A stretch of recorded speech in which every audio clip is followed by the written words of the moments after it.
Plane crash.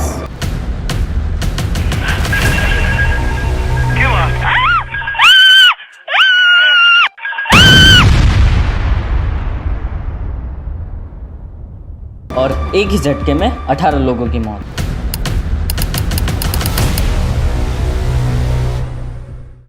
Nepal के सौर्य airlines के विमान दुर्घटना में 19 में से 18 लोगों की मौत, जिसने नेपाल के असुरक्षित उड़ान क्षेत्र को एक चुनौती दी है। लगभग 60 वर्षों में नेपाल में 61 विमान दुर्घटनाएं हो चुकी है। हर साल की तरह इस साल भी नेपाल में छोटे बड़े विमान हादसे हो रहे हैं। 6 दशकों में हवाई दुर्घटना के कारण नेपाल में लगभग 900 लोगों की अकाल में मृत्यु हो चुकी है। 24 जुलाई को जब सौर्य एयरलाइंस का विमान एयरपोर्ट के पास क्रैश हुआ तो सिर्फ पायलट ही बच सका। सौर्य एयरलाइंस का 9NAME 200 विमान मरम्मत के लिए पोखरा जाते समय दुर्घटनाग्रस्त हुआ था। इस दुर्घटना का कारण जाँच के बाद पता चलेगा, लेकिन इस बात की तो पुष्टि हो चुकी है कि नेपाल का आसमान सुरक्षित नहीं है। पोखरा में यति एयरलाइन के विमान हादसे के 1.5 साल में ही ये दूसरा बड़ा हादसा है। पोखरा के यति एयरलाइंस की अंतिम रिपोर्ट आए हुए कुछ ही महीनों में ये हादसा हुआ है। कैसे क्रैश हुआ सौर्य एयरलाइन का विमान? सिर्फ पायलट की गलती दिखाने वाले नेपाल एविएशन सेक्टर इस बार किसकी गलती दिखाएगा? विमान दुर्घटनाग्रस्त कैसे और किसकी गलती से हुआ? 24 जुलाई को सुबह 11:11 में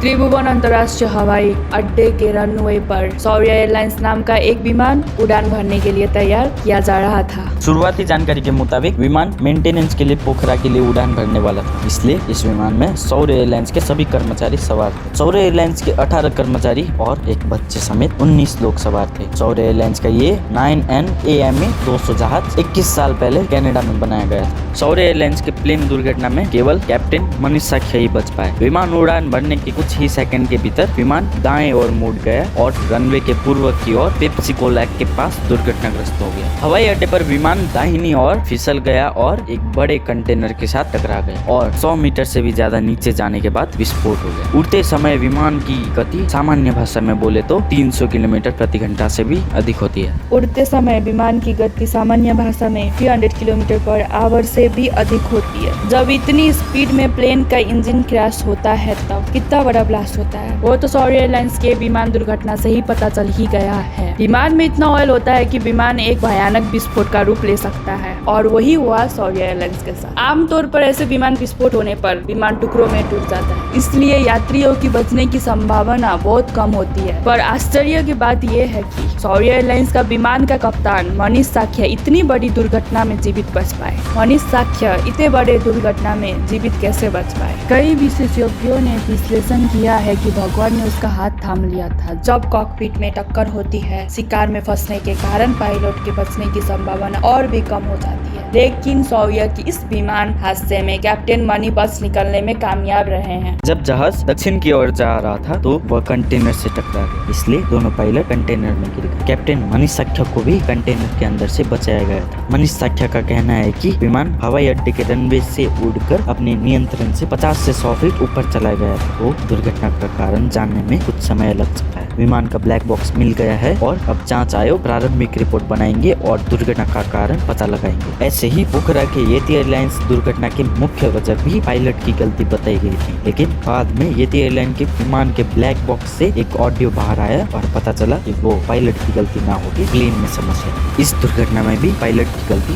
बताई जा सकती है, पर ब्लैक बॉक्स में क्या आएगा वो बाद में पता चलेगा। हवाई यात्रा को दुनिया की सबसे सुरक्षित यात्रा मानी जाती है, लेकिन नेपाल में हवाई यात्रा की स्थिति क्या है? जहाँ दुनिया में हवाई यात्रा सबसे सुरक्षित मानी जाती है, वहीं नेपाल में इसका ठीक उल्टा है। 2012 के बाद से नेपाल में हर साल ऐसी हवाई दुर्घटना होती आ रही है। नेपाल की भौगोलिक स्थिति और पायलट की गलती वाली टेक्निक के कारण नेपाल में हवाई यात्रा भगवान भरोसे हो रही है। नेपाल का हर विमान दुर्घटना के कारण पायलट को दोषी ठहराया जाता है। ये घटना में भी वही हुआ, लेकिन सौर्य एयरलाइंस के दुर्घटनाग्रस्त होने का कारण रिपोर्ट के बाद ही पता चलेगा। आश्चर्य की बात यह है कि सौर्य एयरलाइंस के 15 कर्मचारी विमान में क्यों सवार हुए थे, और एक आश्चर्य की बात यह है कि मरम्मत वाले विमान को क्यों उड़ाया गया। इससे ज्यादा आश्चर्य की बात यह थी कि मरम्मत वाले विमान में 15 कर्मचारी, एक महिला और एक बच्चे भी सवार थे। जब एयरलाइन के टेक्नीशियन को पता चला कि विमान पोखरा जाने वाला है, तो वो उनकी पत्नी प्रिजा खतिवड़ा और एक बेटा आदिराज शर्मा एक साथ घूमने के लिए जा रहे थे, पर उन्होंने सपने में भी नहीं सोचा था कि ये उनकी आखिरी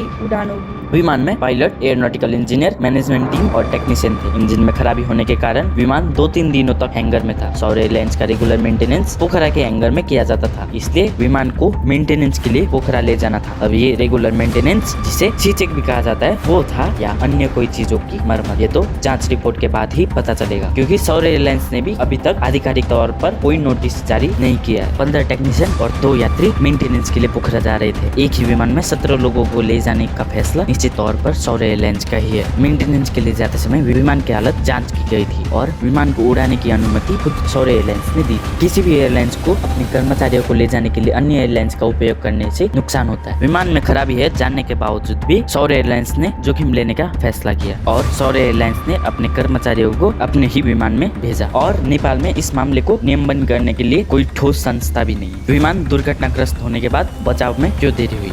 विमान दुर्घटना हवाई अड्डे के कुछ ही दूरी में पेप्सी कोला में हुआ था, लेकिन विमान विस्फोट होने के बाद लगी हुई आग को बुझाने के लिए फायर ब्रिगेड और रेस्क्यू टीम लेट पहुंची। फायर ब्रिगेड की गाड़ी पहुंच नहीं पा रही थी, इसलिए फायर ब्रिगेड की गाड़ी ने दूर से ही पानी फेंकना चालू कर दिया, पर वो पानी विमान तक पहुंच नहीं पा रही थी और सब ध्वस्त हो गया। European union aviation safety agency ने हवाई सुरक्षा सूची में नेपाल की भी उड़ान पर प्रतिबंध लगा दिया है। इसलिए 2013 से नेपाल एयर सेफ्टी की सूची में ब्लैक लिस्ट में है। 196 देशों में 23 देश इस सूची में रखे गए हैं, उनमें से एक नेपाल भी है। नेपाल के नागरिक उड्डयन प्राधिकरण यानी कि civil aviation authority of Nepal ने पूरी जिम्मेदारी अपने ऊपर ली हुई है। कैन यानी कि civil aviation authority of Nepal के भीतर की राजनीति भी नेपाल विमान के लिए खतरा है। Thank you.